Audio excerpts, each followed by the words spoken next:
தங்கத்தை புடம்போட தாங்க அது தங்கமாகுது. ஏன்னா பழுக்கத்தையும் தங்கம். கம்பி இரும்பு ராணாட்டாம இரும்பு கம்பின்றோம். கம்பியை உருக்கி அது வளர்ந்து வரத்த டெம்பர் ஏறத்தை அது கம்பியாக இருக்குது. அது மாதிரி மனிதன் வாழ்க்கையில் முத்த அறிவு கூட தாங்க பழக்கிறான். நல்லபடிய நாலேஜ் வருது. அது மாதிரி சிந்திங்க. வாழ்க்கையில் ஒவ்வொருத்தரும் சிந்திச்சு செயல்படுங்க. எல்லாருக்கும் டேலண்ட் இருக்குங்க. எல்லா ஒரு மனிதர்கிட்டையுமே டேலண்ட் இருக்கு. மனிதன் விலை மதியாத முத்துங்க. உங்களுக்குள்ள இருக்கிற டேலண்ட் உங்களுக்கே தெரியல. ஒவ்வொரு மனிதனும் விலை மதியாத முத்து. என்ன, நீங்களும் ஓனர் ஆகலாம், நீங்களும் மினிஸ்டர் ஆகலாம், நீங்களும் மந்திரி ஆகலாம், யாரு வேணாலும் என்ன வேணாம். ஏன் மூளையை செலவு பண்ணுங்க. ஒரு மாதத்துல 2 அமாவாசை வருதுங்க வருஷத்துக்கு. ஏன்னு அது யாருக்குமே தெரியாது. சகாதனோட தர்மம் சாத உத்தத்தில் சாதகத்தை எதிரியாக இருந்தாலும் சாதகத்தை கரெக்டாக சொல்லுவார். அப்போ சொன்ன உடனே அப்போ நான் சிலது மறந்துருந்தாலும் சிலதை ஞாபகப்படுத்துகிறேங்க. எனக்கு தெரிஞ்ச வரைக்கும் கரெக்டாக சொல்கிறாங்க. சகாதவன் சொல்லிடுவார் துரிதரன் சாதம் சொன்னோடனே.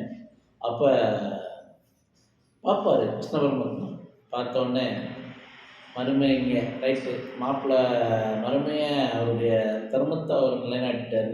என்ன மாப்பிள்ளை அண்ணனுக்கு கொள்றதுக்கே நீ நாள் பிடிச்சிட்ட. ரைட்டு மாப்பிள்ளை பரவாயில்ல, அது உன்னோட தர்மம். நான் என் மூளைக்கு நான் வேலையை கொடுக்குறேன் என்ட்டு கடற்கரையில் உட்காந்து ஆற்று ஓரத்தில் கர்ப்பம் பண்ணுவாங்க. தெப்பம் கொடுப்பாங்க.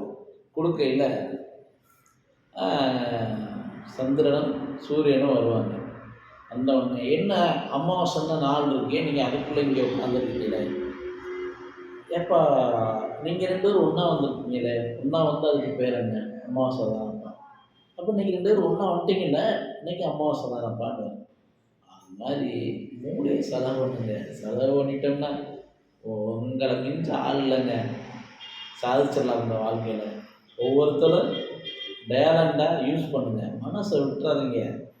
சில பேர் வீட்டில் சண்டை, பிஸ்னஸில் நஷ்டம், அதில் நஷ்டம்னா 5 நிமிஷத்தில் மனசை விட்டு தப்பு பண்ணிடுவீங்க.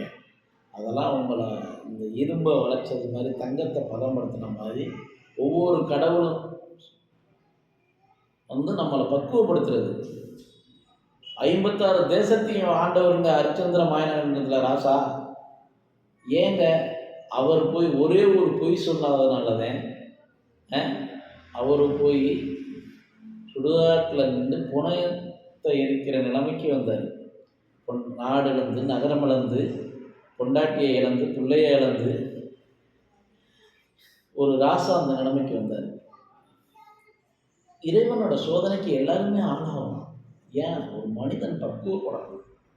அந்த பக்குவத்தில் சிந்திக்கணும். திரும்பவும் நாட்டையும் ஆண்டார், மக்களையும் ஆண்டார், சாதனை படைச்சார். அது மாதிரி ஒவ்வொரு மனிதனுக்கும் கஷ்டத்துக்கு பின்னாடி சாதனைன்றது நிச்சயம், வெற்றின்றது நிச்சயம்.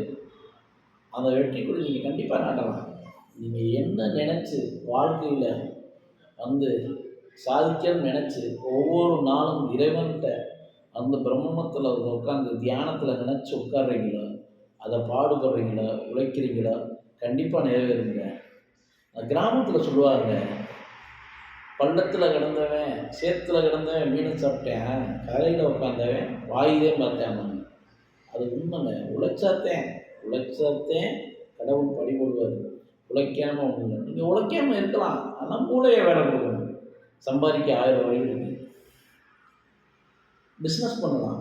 நீங்கள் உட்காந்துக்கிட்டும் சம்பாதிக்கலாம், வெள்ளைச்சட்டை போட்டுக்கிட்டும் சம்பாதிக்கலாம், உட்காந்துக்கிட்டும் சம்பாதிக்கலாம். ஒவ்வொருத்தருக்கும் ஒவ்வொரு நாலேஜ், ஒவ்வொருத்தருக்கும் ஒவ்வொரு சென்ட்ரல் நாலேஜ் இருந்துச்சுன்னா, மெஜாரிட்டி பவர் இருந்துச்சுன்னா, சென்ட்ரல் நாலேஜ் இருந்துச்சுன்னா, நீங்கள் எப்படி வேணாலும் உட்காந்துக்கிட்டு திறமையாக சம்பாதிக்கலாம். அது கண்டிப்பாக அந்த டேலண்ட்டை நான் ஒத்துக்கிறவங்க. அது கண்டிப்பாக இருக்குது. ஏன்னா படித்தவங்களும் வாழ்க்கையில் கஷ்டப்படுறாங்க. அந்த நாலேஜ் இல்லை. இப்போ பணம் ஒருத்தர்கிட்ட பல கோடி இருக்குங்க, அவர்கிட்ட பிஸ்னஸ் இருக்காது. ஏன்னா அவங்க அம்மா அப்பா தாய் இதை போய் சம்பாதிச்சு சேர்த்து வச்சுட்டு போயிடுவாங்க. அவருக்கு வெளி உலகம்னா என்னன்னு தெரியாது, பிஸ்னஸ்னால் என்னன்னே தெரியாது. அப்போ அந்த பணத்தை வச்சு என்ன செய்யுதுன்னு அவருக்கு புரியாது. வாழ்க்கையில் ஏதோ முன்னோர்கள் சேர்த்து வச்சுட்டு போயிட்டாங்க. அது வரைக்கும் கரெக்டான அவருக்கு புளியை காமிக்காமல் போயிட்டாங்க. அதே மாதிரி எல்லாருக்குமே அதுக்கு தான் சொல்கிறேன். நம்ம என்னதான் பணம் இருந்தாலும் காசு இருந்தாலும் நம்ம பிள்ளைகளுக்கு இறைவனை எப்படி கடவுள்னு சொல்லி காட்டுறோமோ அது மாதிரி கஷ்டத்தையும் ஒன்று கொடுக்கணும். நீ சம்பாதிப்பா, சம்பாதிக்கிறதே கஷ்டம்னா அப்படிதான் பிஸ்னஸ் டேலண்ட் கொண்டு வரணும். என்னதான் படிக்க வச்சாலும் பிஸ்னஸில் உள்ள இழுக்கணும். அவர் கலெக்டர் ஆகலாம், ஜட்ஜு ஆகலாம், நீதி ஆகலாம், நீதிபதியாக கூட வரலாம், ஒன்றும் பிரச்சனை இல்லை, சந்தோஷம். நம்ம இந்தியாவோட வல்லரசு நாடாகணுன்றது எனக்கெல்லாம் மனசார ஆசை. ஒருத்திகளும் இறைவன்கிட்ட வந்து மனசார நான் வேண்டிக்கிறேன். 18 சித்தர்கள்ட்டையும் வேண்டிக்கிறேன். ஏன்னா எல்லாரும் இந்த பிரம்மண்டத்தில் வந்து நல்லா இருக்கணும். இனிமேல் இறக்கப்போகிறோம். 2-3 வருட காலமாக வந்து இந்த கொரோனான்றது வாட்டி வதச்சிருச்சு. ஏன் கர்ம பலன் ஒவ்வொருத்தரையும் அதில் பாருங்கள். எந்த ஏழை எளிய இல்லை, பணக்கார இல்லை, கோடீஸ்வரர் இல்லை, யாரையுமே அது விட்டு வைக்கல. இந்த நோய் எல்லாரையும் தாக்கிடுச்சு. என்ன எல்லாமே இறைவனோட வேலை தாங்க. கடவுளை நாடுங்க. உண்மையிலேயே நீங்கள் கடவுளுக்கு வந்து உண்மையாக இருங்க. இறைவனை நினச்சிக்கோங்க.